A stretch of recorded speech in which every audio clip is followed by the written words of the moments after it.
नमस्कार, राणीज किचनमध्ये तुमचं स्वागत आहे। आज आपण बनवणार आहोत चॉकलेट मोदक। त्यासाठी लागणारे साहित्य आहे, हे चॉकलेट कंपाऊंड आहे, त्यानंतर बदाम घेतलेत मी कापून, तूप 1 चमचाभर आणि हा मोदकचा मोल्ड आहे। तर सगळ्यात आधी आपण बदाम थोडेसे तळून घेणार आहोत। आपल्याला ते क्रिस्पी करून घ्यायचे थोडेसे, म्हणून मी पॅन मध्ये तूप घेतले आणि तुपावरती बदाम थोडेसे तळून घेते। हे बघा, 1 मिनिट भर बदाम तळून घेतलेत। आता आपण बदाम काढून घेऊयात।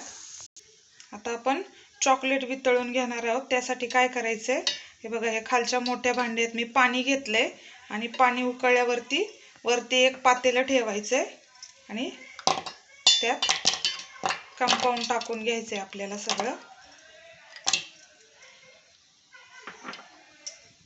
आता मी हलवते।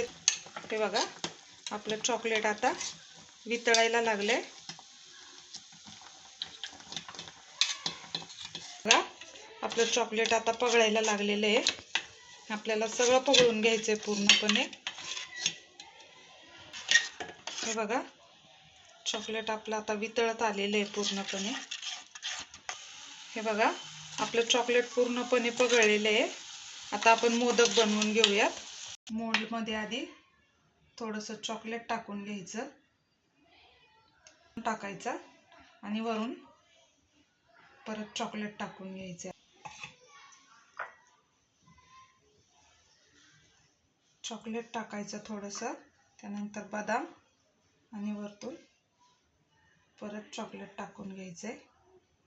बघा, हे असं सगळे भरून घ्यायचंय, थोडंसं असं आपटायचं आणि आता हे आपण फ्रीजरला ठेवणार आहोत 10 मिनिटासाठी। हे बघा, 10 मिनिटं झालेली आहेत। आता आपले चॉकलेट मोदक आपण काढून बघूयात। हे बघा, असे जाता आपण सगळे मोदक काढून घेऊयात।